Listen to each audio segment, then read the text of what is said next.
Welcome to my channel. இப்போ நம்ம யாரை பற்றி பேச போகிறோன்னா, நம்ம பொய்யரசன் என்கிற இளவரசன் பற்றி.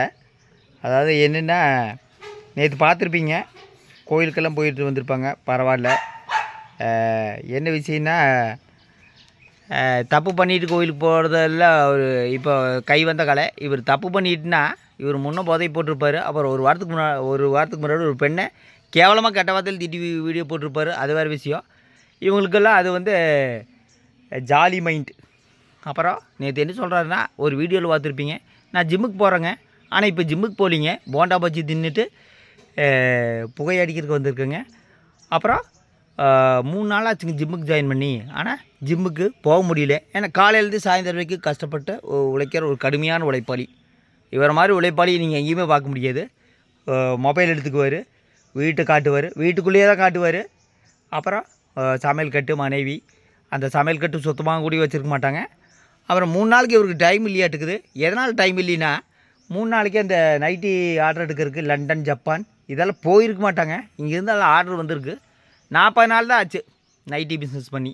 ஆனால் இவங்களோட பில்டப் நீங்கள் பார்த்தீங்கன்னு வச்சுங்க, எங்களுக்கு ஆர்டர் எடுக்கிறதுக்கு ஏகப்பட்ட கஸ்டமருங்க. 10 பேர் தான் கொடுத்துருப்பாங்க. அந்த 10 பேர்த்துக்கு விலை எப்படி சொல்லியிருப்பாங்கன்னா, கமெண்ட்லலாம் சொல்லியிருக்க மாட்டாங்க, வாட்ஸ்அப்பாங்க அப்படிம்பாரு. ஆனால் 450 ரூபா, 200 ரூபாய்க்கு நைட்டி வாங்கிட்டு 450 ரூபாய்க்கு விற்றுருப்பார். அப்புறம் பயங்கர டைம் இல்லையாட்டுக்குது இவருக்கு. அப்புறம் ஜிம்முக்கு ஜாயின் பண்ணால் அது புரோட்டீன் எதுங்கிற போண்டா பஜ்ஜி ஆயில் ஐட்டம் தான். இந்த மாதிரி ஒரு கோமாளித்தனத்தை நீங்கள் எங்கேயாவது பார்த்துருப்பீங்களா? எங்கேயும் நீங்கள் பார்க்க முடியாது.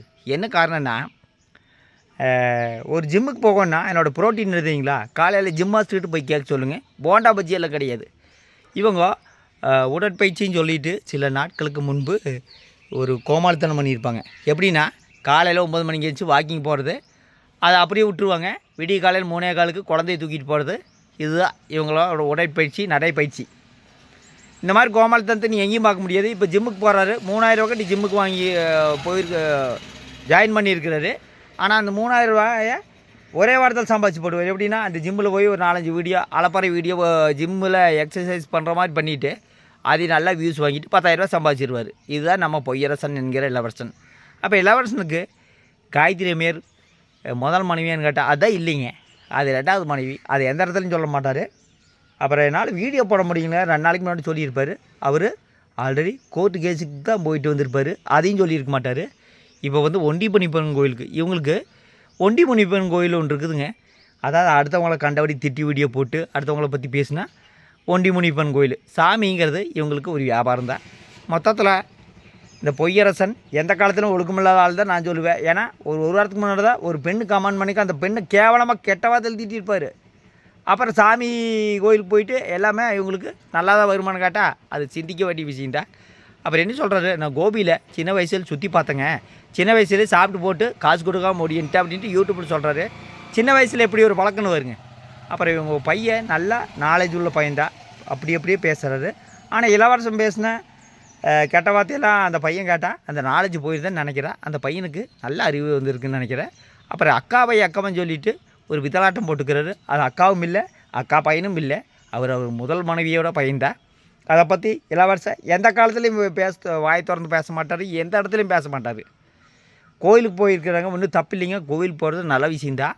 ஆனால் தப்பாக பண்ணி போட்டு கோயிலுக்கு போனால் அந்த சாமி வரம் கொடுப்பான்னு கேட்டால் வரம் கொடுக்காது. ஏன்னா அந்த சாமி இளவரசனுக்கு ஒரு கிஃப்ட்டு கொடுத்துருக்குது. என்ன கிஃப்ட்டுனா, கார் வாகனம் போதை ஓட்டிய வழக்கில் ஒரு கிஃப்ட்டு கொடுத்துருக்குது. இதுதான் இவரோட ஒழுக்கத்துக்கு உண்டான பரிசு. அதை பற்றி ஒன்றும் பேச மாட்டார். நான் ஒன்றும் தப்பு பண்ணலைங்க, நான் ஆப்போசிட்டில் தான் குறுக்கால் வந்துட்டேங்க. ஆப்போசிட்டில் அது குறுக்கால் வந்தா அது கேஸுனால் கேஸ் தான். மொத்தத்தில் இவங்க நேற்று கோயிலுக்கு போனாங்களாமா, அப்புறம் ஒண்டி முனிப்பன் கோயிலுக்கு போனாங்களாமா. அப்புறம் அதுக்கு முன்னாடி பல பேர்த்த திட்டியிருப்பார். அப்புறம் இவங்க ஐடி பிஸ்னஸ் எப்படி பண்ணுறாங்கன்னா, விலையெல்லாம் சொல்ல மாட்டாங்க, ஆனால் அதிக ரேட்டுக்கு விற்பாங்க. 200 ரூபாய்க்கு வாங்கி 450 ரூபாய்க்கு விற்கிறதா. நைட்டி வந்து கிடைக்காத பொருளான்னு கேட்டால் கிடைக்காத பொருள் தான் இவங்க சப்ஸ்கிரைபருக்கு. உலகத்திலே கிடைக்காத பொருள் தான் நைட்டி. மொத்தத்தில் நம்ம பொய்யரசனை அவங்க மனைவி கொண்டு பில்டப் பண்ணுவாங்க. நாங்கள் நைட்டி பிஸ்னஸ் பண்ணுறாங்க, எங்களுக்கு ஏகப்பட்டாடுங்க, எங்களுக்கு எங்கள் நைட்டி வந்து உலகத்திலே எங்கேயுமே கிடைக்காது.